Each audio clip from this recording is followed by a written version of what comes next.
The following films record the changing face of Bath between the 1940s through to the 1970s. The city is fortunate to have been the subject chosen by several filmmakers over the last century. And thanks to their efforts, we're able to see for the first time a unique compilation of images recalling the Bath of a bygone era. This unique colour film vividly recalls the devastation inflicted by the Germans on Bath in their infamous Baedeker raids on the nights of the 25th and 26th of April 1942. The film was made by Ray Lawrence, the manager of the photographical firm of M.W. Dunscombe of Bristol. At the outbreak of war, all colour film was withdrawn, but a Bristol family called Fear commissioned Dunscombe's to carry out some war photography in Bristol and Bath to show relatives of the Fears in America what conditions were like. Colour film was sent over from America, especially for this commission. Following British raids on Lübeck and Rostock, resulting in the loss of many German medieval landmarks, Hitler retaliated by ordering attacks on historical centres of England. The Baedeker raids, so called because the victims of the attacks were all included in German guidebooks called Baedeker, involved several of the country's most famous and beautiful cities. As well as the terrible damage inflicted on Bath, the enemy also rained havoc on Canterbury, York and Exeter. Up until this time, Bath had escaped attack, as most of the enemy activity in the area had centred on its neighbour, Bristol, which had suffered terribly at the hands of the Luftwaffe. Indeed, at the outbreak of war, Bath began to play host to thousands of evacuees who came to escape the ravages that the war was visiting on their cities. In addition to the women and children who came to find safety, Bath also became home to various departments of the Admiralty, who took over several buildings in the city, including the Pump Room, the Spa and the Empire hotels. Photographs taken by the Luftwaffe show highlighted areas for special attention of the bombers, including the Admiralty hutments at Fox Hill and the gasworks. On the night of Saturday the 25th of April 1942, the Luftwaffe gathered at bases in the north of France for what would be its biggest assault on Britain in over a year. As the enemy aircraft made their way towards their target, 2 RAF fighter squadrons scrambled to the defence of the unsuspecting and unprepared city of Bath. Sirens screamed the alert as the approaching rumble of the aircraft crept towards the city. Just after 11 p.m. on that fateful night, thousands of incendiaries rained their evil assaults as the city became an inferno. With little return fire, the enemy bombers circled low as they picked out their targets and opened machine gun attacks on the firefighters as they scrambled in vain attempt to control the fires. As the city became illuminated by the spreading inferno, the bombers commenced an assault of high explosive bombs. The night's events are vividly recalled in a book entitled Somerset at War by Mac Hawkins, who records the memories of several people, including Mr. Ivo Peters, who recalls, "The siren sounded, and I went outside to have a look. The whole city of Bath was bathed in silver moonlight. There was an absolute deathly hush. No aircraft, nothing. Suddenly, I heard the sound of a twin-engined aircraft coming from the north behind me. I expected to see a Beaufighter coming over the top of the crescent, making a wide circuit for Cologne. To my astonishment, it was a Junkers 88. The next moment, I could see the glint of its bombs in the moonlight as they dropped. They just missed Queen Square Station and landed in Green Park. These were the first to drop and caused a huge fire. It could have been incendiaries. Most probably the aircraft was a Pathfinder. Other aircraft appeared in no time at all. Some flew below the height of Lansdowne, and friends of mine who lived there said afterwards they could look down onto their wings as they flew over the city. They must have been at about 300 feet. Stick after stick of bombs fell. One landed about 30 yards short of the back of Royal Crescent. All the windows at the back went. There were shattered window frames and glass everywhere. Julian Road was on fire. The wind must have been from the north, as it was carrying burning debris from St. Andrew's Church, which was an inferno, into our windowless house. We went around the house and stamped on the smouldering embers that we found, including those right at the top of the house. It was all a very frightening experience. Civil defence worker Mrs. B. Stockton, who was attached to the church hall at Bear Flat for first aid and casualty work, recalls, "My brother James and I, having heard the sirens warning for an air raid, made haste from our home at Millmead Road to reach Bear Flat. En route by the Scala Cinema, bombs started to fall, so we had to dive quickly into the gutter as the wall above us was strafed with bullets. We ran up the streets until we stopped petrified at the turning to Bear Flat and saw that Bath was burning. It was like one huge flame spread right across the city. We arrived at the church hall and had not been long in changing when we were shaken by bombs falling. The casualties from Oldfield Park came in, and we knew so many of them. My brother came back for us to return home together, but we'd not been long gone when the siren went again, and we'd just got into the shelter when a bomb fell at the end of Ringwood Road. I left the shelter and ran up the road quickly. The garage owner opened up for us to put casualties inside, one of whom was a very great friend of mine and not badly injured. But a friend of my younger brother was unfortunately killed. We had to wait many hours before an ambulance could get through to take the casualties to hospital.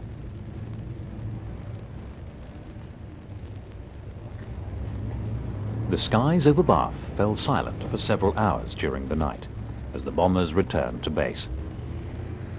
However, at 4:35 on the Sunday morning, the city was once again visited by the Luftwaffe as they continued their reign of terror. RAF squadrons number 87 and 125 took to the air once again as they vainly fought to gain control over the mass invasion. Of over 50 enemy aircraft that took part in the assault, the RAF claimed only 5 victims, none of which were brought down over Somerset. As dawn broke on that Sunday morning, the enemy made its way home, leaving the beautiful historic city of Bath in chaos. No sooner had the skies cleared than the civil defence swung into action, calling in much-needed help from neighbouring towns and cities. Bath had not been seen as a prime target for attack, and consequently had no anti-aircraft guns to defend itself.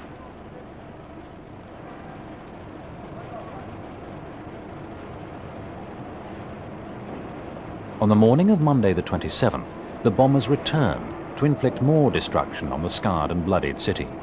Over 60 aircraft descended in a ferocious attack which lasted an hour and a half. A Bofors gun acquired by the Admiralty returned a token volley from Foxhill, but failed to hit its targets. Once again, much devastation was wrought, and the civil defence was stretched to breaking point with the task of saving lives and dampening the fires as they swept through the city.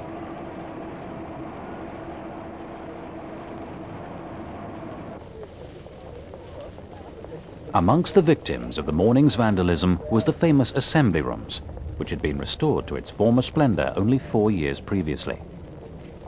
A report of the incident was recorded by fire watcher Harvey Wood, who was on duty that night, and recalled, "At about 2 a.m. I was on duty in the rooms when fire watcher W.C. Millard reported to me that the ballroom was on fire. We ran together to investigate and found that a large portion of the roof and the west end was well alight. Also that a number of incendiary bombs had pierced the roof and set fire to the ballroom ceiling. Several other incendiary bombs had reached the ballroom floor, which was already alight. I realized at once from the expanse of the burning area, due partly to the severity of the attack and partly to the strong wind prevailing, that only prompt attention by the fire brigade on a large scale could possibly save the rooms. I endeavored 4 or 5 times to get the fire station by telephone, but without success. So I called to W.C. Millard, suggesting that he should go to get my own family and a number of other people safely out of the building. And then I doubled to the fire station, only to be told that a message had been received a minute or so before and appliances were on their way. I ran back to the rooms and found several pumps playing on the building. I found that the water pressure from the mains had failed. A few minutes later, a supply of water from the river came into play. By this time, the ballroom was gutted, and the large octagon and small octagon were well alight. I remained on duty around the rooms until 6 a.m., by which time our worst fears had been realized. My family and I have lost our home in the Blitz, but I at least have lost far more. Words cannot express my sense of loss. I loved the rooms.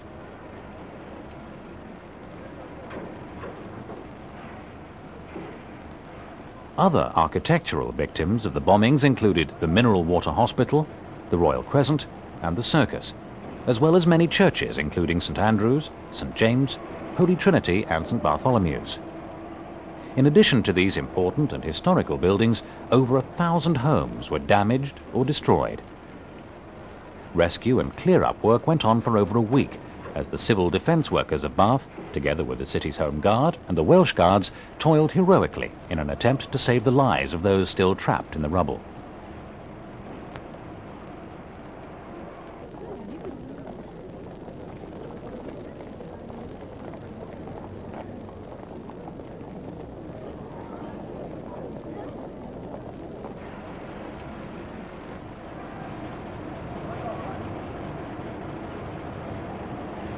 Included in the list of decorations awarded was the George Medal, the second highest honour available to a civilian, which was given to ARP Mr. R. Willey. Mr. Willey, together with his colleagues, tunnelled from the Circus Tavern public house, which itself was in a dangerous condition, into a building which had suffered a hit. The team worked for 2 hours in precarious and life-threatening conditions until they reached the survivors of the bomb. A George Medal was also awarded to CSM, later Lieutenant T.A. Leslie, of the 6th Somerset Home Guard, who, while the raid was still in progress, gained entry into the basement of the Regina Hotel by means of a hole in the debris only wide enough to allow one man to enter.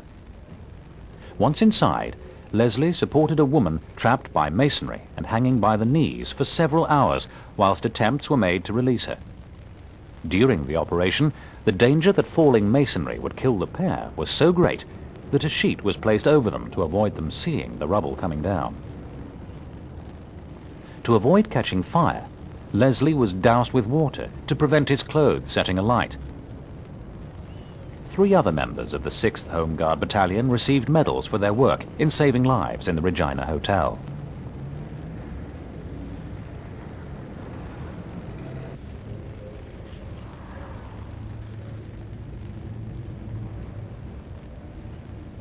As the job of clearing the debris commenced, the problem of finding shelter for the thousands of people made homeless was to prove a difficult task. Mrs. Hilda Ottridge recalls helping at the schoolroom at Walcott Methodist Church, which was opened to receive the homeless. My husband and I offered to take over the care and attention of these unfortunate people. We were told to expect about 200 people, but we ended up having 500. This was a problem. We kept the schoolroom open for 5 days, with the help of others who came forward to help feed and bed down on the floor on blankets. The next problem was to find homes for a good many of these poor folk. We had a schoolmaster living and teaching in the area, so he and I canvassed around to find people who were willing to house them pro tem.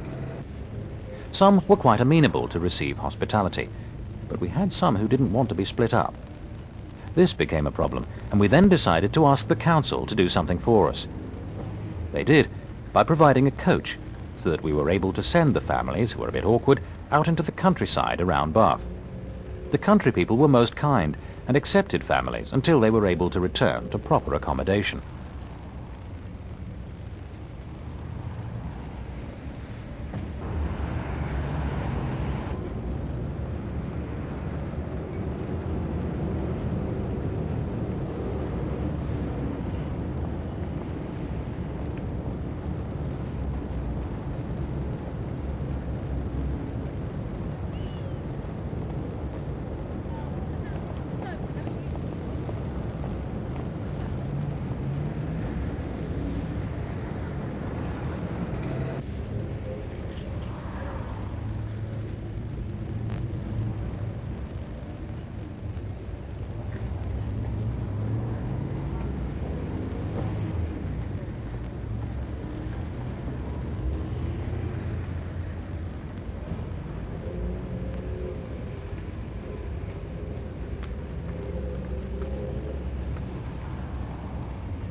The human cost of the bombings in the area was put at just over 400 dead, with 357 seriously wounded and 515 slightly injured. Bath had suffered the worst casualty figures of any town attacked in the Baedeker raids, and worse than any single raid on Coventry. The city's dead made up the major proportion of the 938 killed by bombings during April of that year.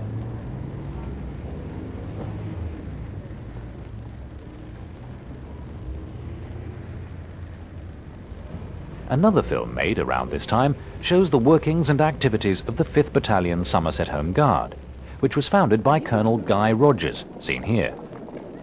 Colonel Rogers later became the Garrison Commander and North Somerset Sector Commander. The film shows that the gentlemen of the battalion had a good sense of humour, as the captions in between these shots made light of the age of some of its more mature members. Here, some of the older recruits walk in to shake hands with their younger counterparts. The caption before this distinguished-looking gent reads, "We had a general as a private." And as the private makes his way down Marlborough Lane from the direction of 30 Royal Crescent, we're introduced to a younger man whose caption reads, "And a private as a major." These light-hearted jibes at their own expense perhaps encouraged the Dad's Army image of the Home Guard. However, much responsibility and many acts of bravery were undertaken by these gentlemen. The circus. A view of Royal Crescent facade, including number 17 burnt out.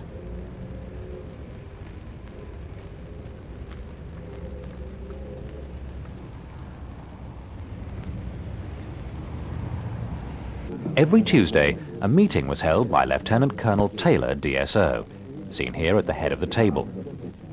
Although the battalion was named the 5th Somerset Bath City Battalion, the area it covered included Bathampton, Bathford, Charmy Down, Claverton, Dunkerton, Freshford, and North and South Stoke. During the heavy bombing on the 26th and 27th of April, 9 NCOs and men of the 5th Somerset Battalion were killed and 7 wounded. Sergeant B. Brown received the British Empire Medal for exceptional gallantry shown during the raids. The Home Guard was disbanded soon after D-Day, when the Secretary of State for War, Sir James Grigg, broadcast on the 6th of September that compulsory drill and training would be discontinued. In a message to the Home Guard from General Sir Harold E. Franklin, Commander-in-Chief of the Home Forces, he wrote, "The Home Guard came into being at a time of acute crisis in our history, and for over 4 years has stood prepared to repel any invader of our shores.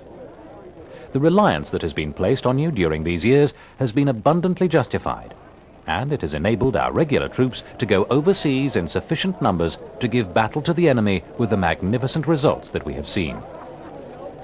And now, as to the future. I hope that Home Guardsmen will take every opportunity of preserving the friendships and associations that you've formed during these past years. You can continue to be a real source of stability and strength to the country during what may be difficult years ahead. Now you can stand down with every right to feel that you've done your duty and contributed very materially to victory."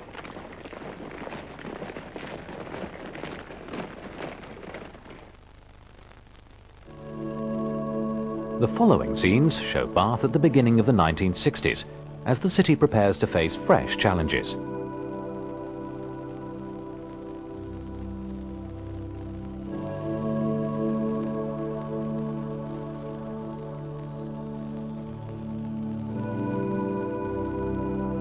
Much of the local economy had relied on retailing in the past, and as Bath developed as the regional shopping centre, it had become even more prosperous and a reason to visit the city in its own right. As visitors increased, though, so did the traffic. Although here at the beginning of the decade it doesn't seem too much of a problem, the weight and volume would increase year by year at a formidable rate, to the point of totally congesting the city centre. By the latter end of the 1960s, these reasonably quiet roads would give the impression of rush hour traffic at all hours of the day. Solutions to solve this problem, though, were to prove either impractical or extremely expensive, as Bath clung to the steep sides of the Aven Valley and was surrounded by hills, making a ring road bypass impossible.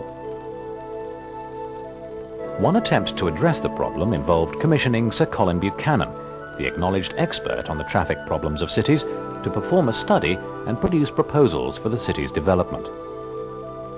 The Buchanan Report of 1968 proposed the provision of an east-west relief road carried under the heart of the city by a tunnel. This visionary idea, though, met with fierce opposition due to the high cost of the project. And although Buchanan's plan was formally accepted, it was never implemented.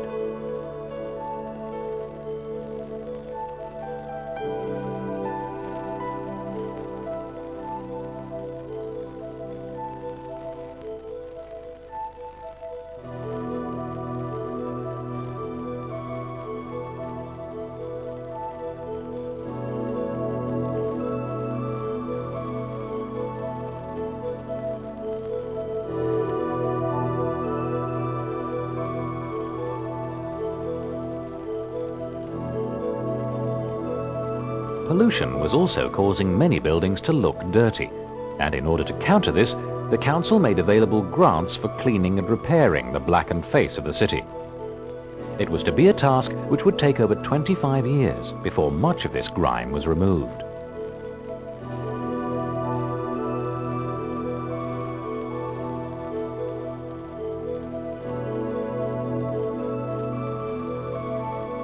Bath has an abundance of trees and flowers, and in 1964 became the first winning city in the Britain in Bloom contest, and first again in 1968 in this nationwide British Tourist Authority contest.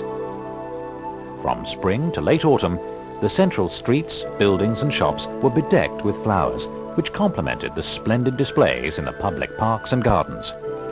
A view of Royal Crescent. Number 1 Royal Crescent was donated in 1967 by Major Bernard Kayser to Bath Preservation Trust, which has since refurbished and opened the house as a museum. Up until the 1950s, Bath had remained among the 2 or 3 most complete period cities in the world. During the 60s, though, acre upon acre of the Georgian city's minor architecture was to be flattened, the majority during the latter part of the decade. The 1947 Act, which first established a list of Britain's buildings of particular historic or architectural interest, gave statutory protection to nearly 2,000 buildings in Bath. Grade 1 and Grade 2 listed buildings respectively, defined as being of outstanding interest or of special interest which warrants every effort being made to preserve. This provincial list of 20 years previous also included a third grade of buildings which were important enough to be drawn to the attention of local authorities and others so that the case for preserving them can be fully considered. Before the 60s were over, though, many of these Grade 2 and Grade 3 buildings would disappear to make way for modern developments.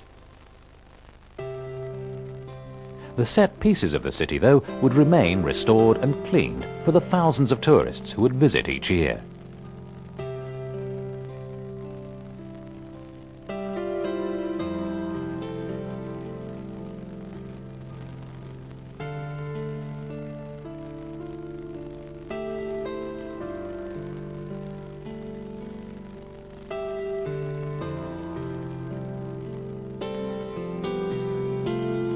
The ever-changing population of students would now create a new atmosphere of bustle and excitement, absent in the years when Bath was little more than a place of retirement for the elderly.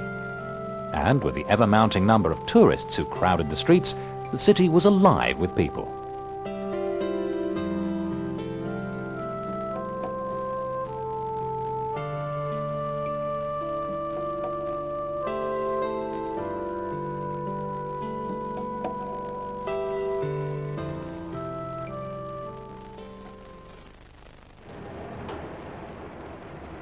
On the 11th of March 1961, 100 men of the 43rd Wessex Division of the Royal Engineers set about building a Bailey Bridge across the River Aven to help solve the city's traffic problem.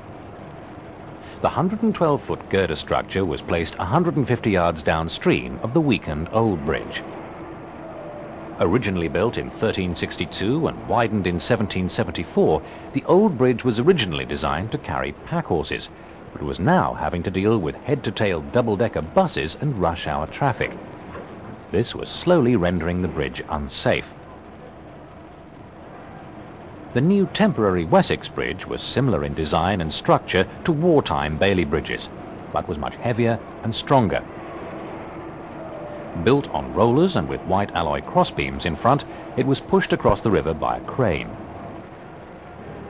The bridge's 19-foot roadway had the capacity to carry 80-ton loads. Barriers had to be placed in Broad Quay and Ambury to hold back crowds of people who turned out to watch the construction. The regiment involved, supervised by Captain R.G. Bartlett, were a territorial unit who had a long association with Bath, so much so that in 1949 they'd been granted the freedom of the city. Operation Wessex Bridge took just 9 hours to complete, an hour longer than scheduled, and was the first heavy girder bridge to be used to aid a local authority. The opening ceremony took place a fortnight after the completion of the bridge on the 25th of March 1961.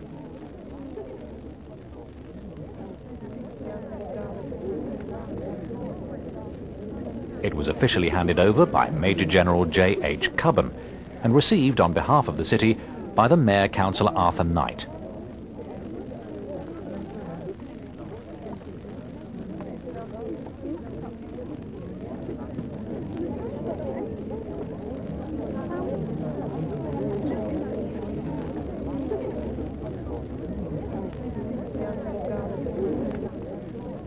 Followed by a ceremonial drive over the structure.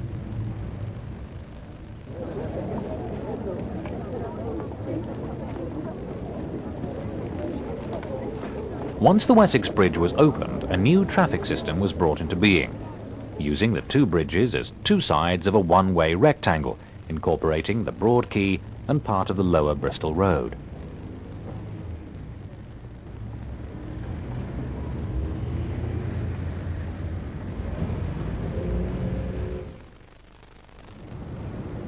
This film was made in 1971 and shows areas of Bath before and during demolition, principally in the southern half of the city centre. A number of large new buildings in this area are also featured. The purpose of this film seems to be to record the old, familiar buildings, mostly shops, before they finally disappear. Many are already empty. 9 years after the idea of a shopping centre in Southgate was approved by the council, the bulldozers started to clear and flatten the hodgepodge of shops, pubs and houses on the site. The size and starkness of the new buildings comes across in sharp contrast to the scale of the old ones being demolished. And in many ways, this film foreshadows Adam Ferguson's book, The Sack of Bath, which appeared in 1973. With plenty of illustrations of demolition and the replacement buildings, he questioned the policy and reasons for large-scale clearance of Bath's minor Georgian architecture. His viewpoint gained much popular support, and his book is regarded as a turning point in public reaction to the proposals of the city planners, bringing in a more widespread support for restoration and conservation. The Southgate Centre finally opened in 1974 at a cost of £2.5 million. Amongst the views and buildings captured are Number 1 Southgate Street, W.J. Holloway & Son Butchers. The family butchers was the last business to move out of the street after more than 100 years on the site. New Orchard Street, Northwick House is in the background.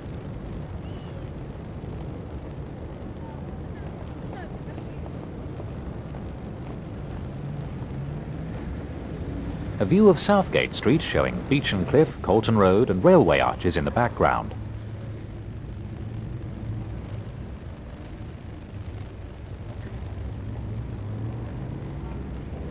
Numbers 3 and 4 New Orchard Street, the Crown Public House.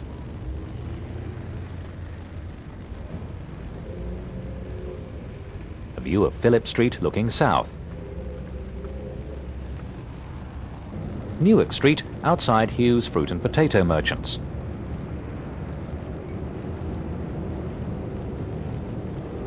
Demolition site, with Bath Abbey in the background.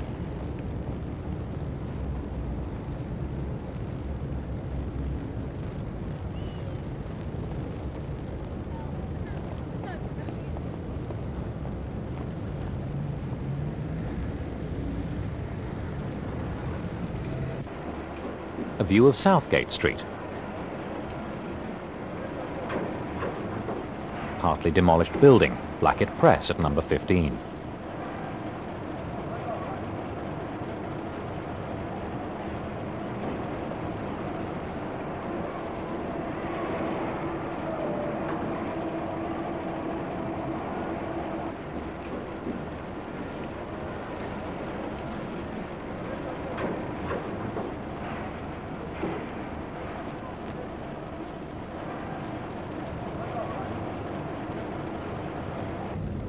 Numbers 17 to 26, buildings scaffolded for demolition. Entrance to the Odeon Cinema, Derelict. The Odeon, formerly the Picture Dome, was opened in Southgate Street in 1911 by Bath Electric Theatre Company. A view of Dorchester Street, showing the Co-op stores on the left and the electricity board on the right. A view of Southgate Street looking north, showing numbers 17 to 26 in scaffolding awaiting demolition. The buildings beyond already demolished.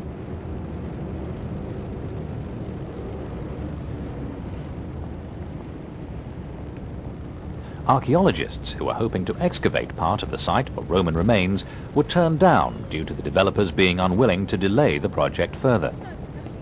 Much to the annoyance of the Roman Museum, who described the missed opportunity as being one of the most regrettable things imaginable.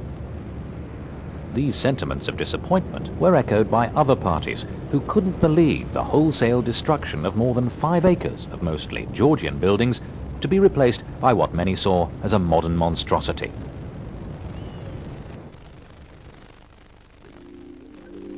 "1,000 years of monarchy since the first coronation of a King of England," King Edgar was commemorated by a special series of celebrations in Bath, where the coronation took place in 973 AD. The £150,000 celebrations ran from May to September, starting on the 22nd of May, 1,000 years to the day since the original coronation. More than 60 events in the official programme were supported by Bath City Council, which included many exhibitions, the European Team Chess Championships for the first time in Britain, Bath Searchlight Tattoo, a cavalcade of kings and queens, the 24th Bath International Festival of Music, and a major international car rally. The main item on the programme, though, was a large and complex exhibition showing the English and British monarchy through the last 1,000 years, which was researched, designed and staged by the Royal College of Art. On Tuesday the 22nd of May, a cavalcade of kings and queens was held. This was the opening ceremony and launched the Monarchy 1000 celebrations.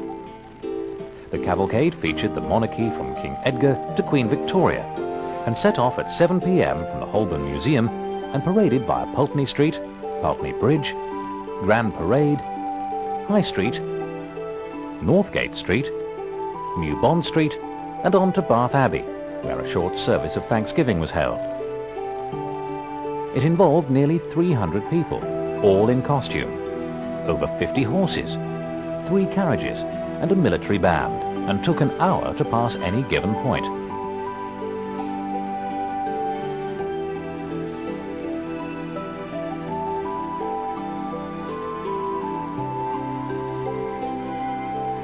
This opening ceremony was produced by Hilda McFarlane, director of Bath's Octagon Theatre Club.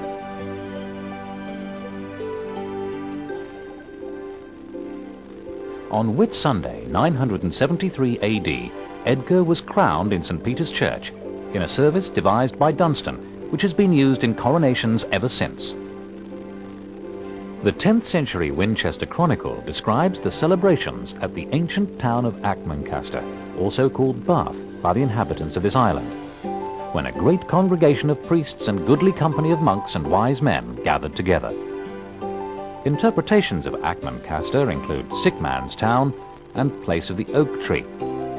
Although reference to it occurs nowhere else, it's been suggested that it was coined especially for the coronation.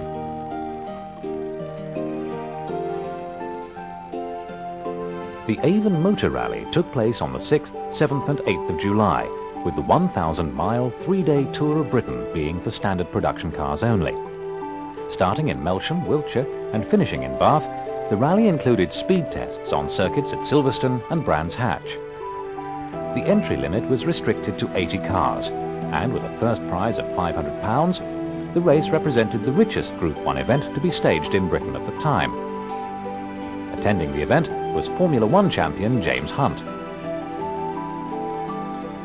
This funfair at Royal Victoria Park also formed part of the celebrations and was held from the 22nd of August to the 1st of September.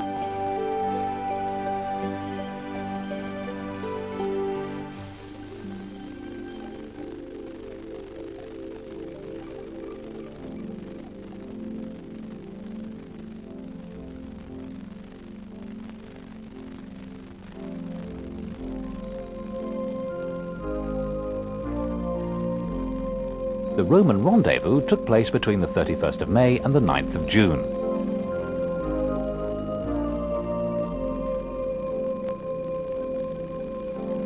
For 10 evenings, the Great Bath of the Roman Baths was open for swimming in its warm spa waters.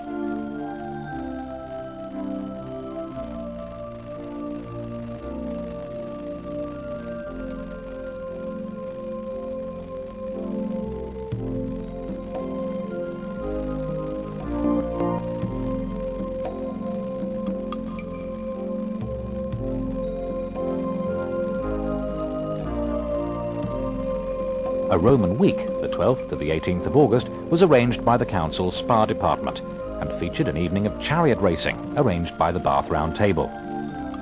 The event can be seen taking place at the circus.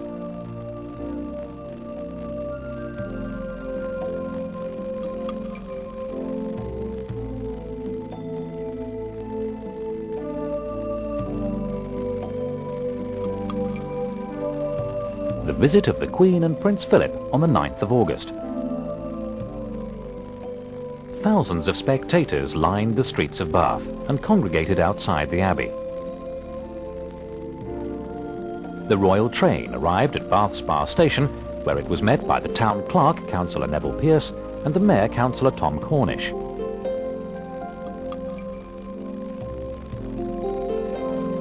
The royal car then made its way to the Abbey, driving past the crowded orange grove on the way.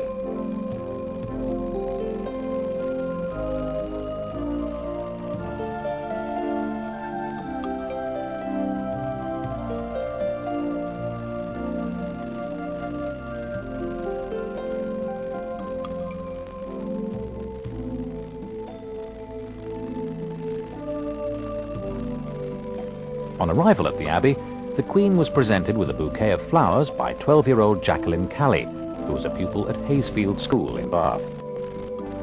The party then walked through the Abbey's west door into the churchyard. The Queen can be seen here talking to the Lord Lieutenant of Somerset, Colonel C.T. Milford Slade, with Prince Philip and the Mayor following closely behind.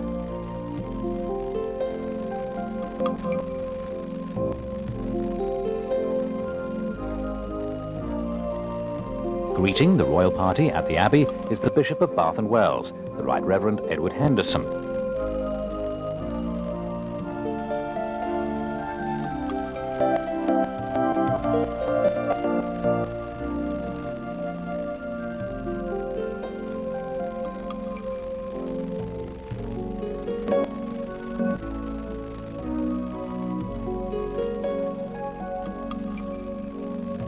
Following a 30-minute service, the Queen and Prince Philip walked to the Octagon in Milton Street to see the Sovereign's exhibition staged by the Royal College of Art. And after an informal lunch at the Pump Room, which was attended by 300 guests, the royal party left for Bristol.